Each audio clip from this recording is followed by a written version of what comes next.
안녕하세요. 사랑드림 묵상 23번째 시간입니다. 어제는 모처럼 비가 내렸습니다. 가물었던 땅이 촉촉해졌으면 좋겠고요.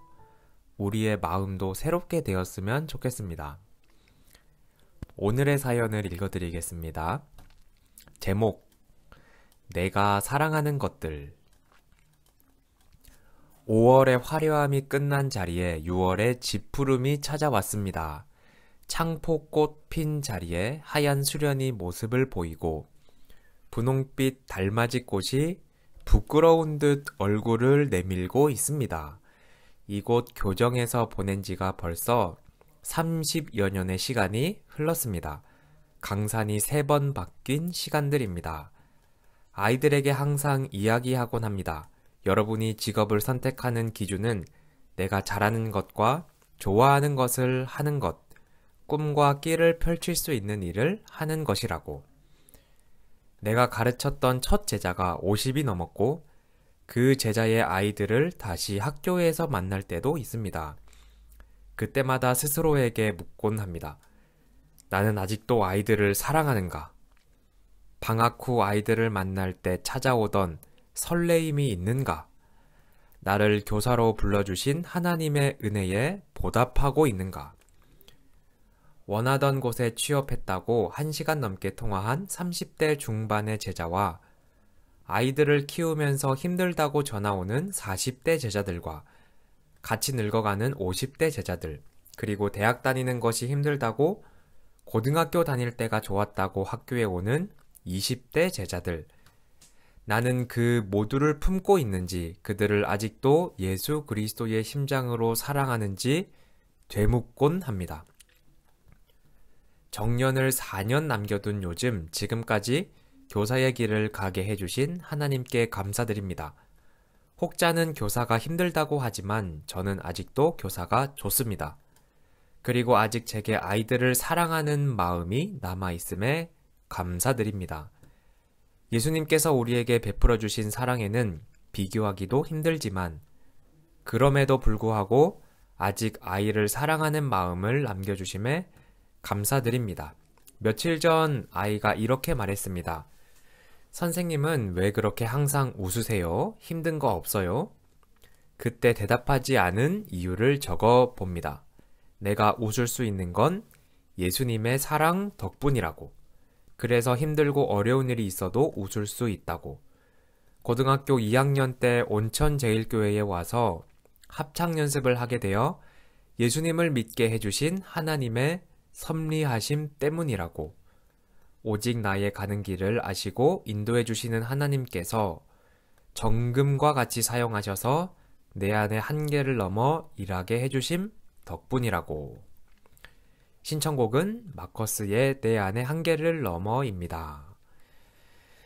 학교 선생님께서 아주 진정성이 담긴 글을 써주셨습니다. 학교에서 30년 넘게 아주 오랜 세월 근무하셨고 또 정년을 4년 앞두고 계신 분인데요. 이런 말씀 해주셨어요. 아직 저에게 아이들을 사랑하는 마음이 남아있음에 감사드립니다. 와, 30년이 지났는데도 여전히 아이들을 향해 이런 사랑의 마음을 품고 계신데 그 마음은 정말 귀한 마음이라고 생각합니다. 저는 이 글을 읽으면서 마음가짐에 대해 생각해 보게 되었습니다. 우리가 어떤 일을 할 때 우리의 마음이 참 중요하다는 것이지요.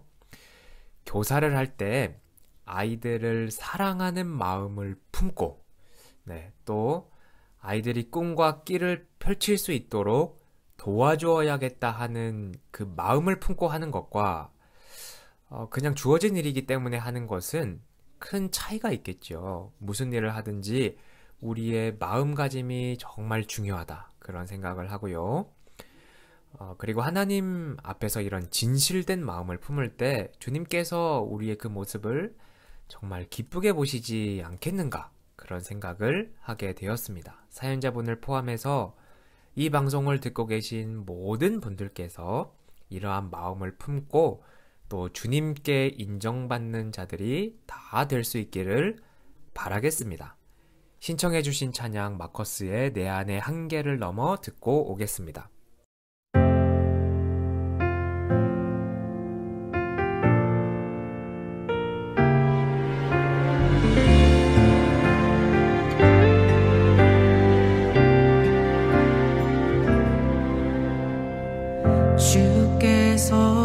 주신 모든 시간 헛된 것 없네. 그 어느 것도 주의 뜻 알기 어려워도 이유 있음을 알기 원해. 나의 모든 걸음이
다음으로는 홍석진 담임 목사님의 사랑 드림 묵상이 이어집니다. 샬롬 여러분 반갑습니다. 오늘은 시편 104편을 묵상할까 합니다. 시편 104편은 내 영혼아 여호와를 송축하라로 시작합니다. 모든 일에 영광 받으시기 합당하신 하나님이시지만 특별히 시편 104편은 창조주 하나님을 찬양하는 노래라고 할 수 있습니다.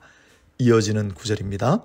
주께서 옷을 입음같이 빛을 입으시며 하늘을 휘장같이 치시며 물에 자기 누각의 들보를 얹으시며 구름으로 자기 수레를 삼으시고 바람 날개로 다니시며 바람을 자기 사신으로 삼으시고 불꽃으로 자기 사역자를 삼으시며. 이 아름다운 묘사들을 보십시오. 물 위에 기둥을 세우고 그 위에 하늘을 휘장처럼 두르셨다고 합니다. 기둥을 세우고 장막을 둘렀던 성막이 그 모형이었던 셈입니다. 구름 수레와 바람 날개는 또 어떻습니까? 서유기에 나오는 손오공이 타고 다니던 구름은 사실 창조주 하나님의 구름 수레의 유사품이지 않았을까요? 빛은 하나님의 옷이고 바람이 하나님의 날개라는 표현은 어떻습니까? 거리를 산책할 때나 혹은 야외라도 놀러 갔다면 문득 스치는 바람은 하나님께서 지나가시는 흔적일까요? 이렇게 생각하면 하늘과 땅과 물과 바람과 구름과 이 모든 것 하나하나가 얼마나 귀하고 또 소중합니까? 지난 6월 5일은 환경의 날이었습니다. 우리 달력에는 그냥 환경의 날이라고 되어 있지만 그나마 사람들이 별 관심도 보이지 않지만 원래는 세계 환경의 날이 맞습니다.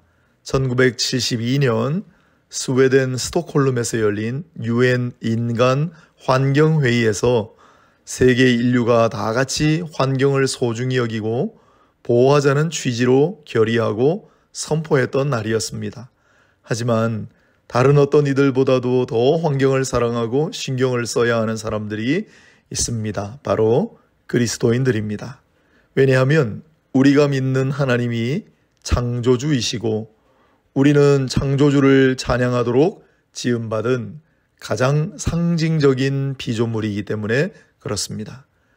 모든 만물에 하나님의 흔적이 남아있지만 대부분의 사람들이 별반 마음을 기울이고 정신을 집중하여 바라보거나 찾으려고 하지 않습니다.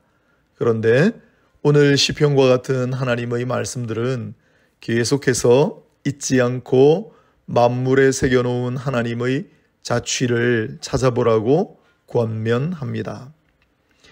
여호와께서 샘을 골짜기에서 솟아나게 하시고 산 사이에 흐르게 하사 각종 들짐승에게 마시게 하시니 들나귀들도 해갈하며 공중의 새들도 그 가에서 깃들이며 나뭇가지 사이에서 지저귀는도다. 시편 104편 9절로 11절의 말씀입니다. 지난 주일에 물이 끊어지지 않는 샘 이야기를 나누었는데 마르지 않는 샘물은 시편 104편 이 구절의 말씀과 같이 언제나 그 근원을 창조주 하나님께 두고 있다는 사실을 우리는 잊지 말아야 하겠습니다. 그 생명수가 이제는 우리 산천에도 서식하고 있는 산양과 고라니와 사슴과 같은 각종 들짐승들의 목을 축이게 하고 온갖 산새들이 날아와 마실 뿐만 아니라 흙과 먼지에 찌든 깃털과 몸을 정결하게 씻을 수 있게 합니다.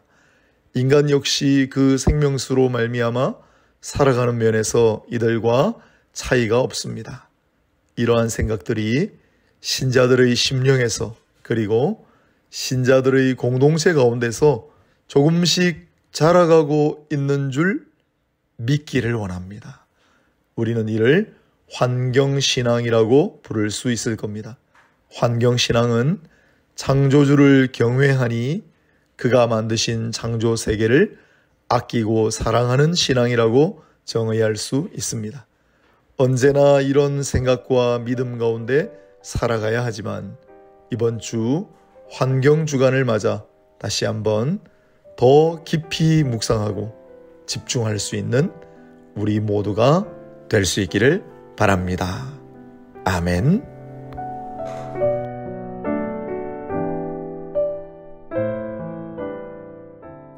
오늘 말씀처럼 하나님께서 만드신 창조 세계를 아끼고 사랑하는 우리 모두가 될 수 있기를 바랍니다. 이것으로 오늘 라디오 묵상을 마치겠습니다. 다음 주 월요일 오전 10시에 뵙도록 하겠습니다. 감사합니다. 안녕히 계세요.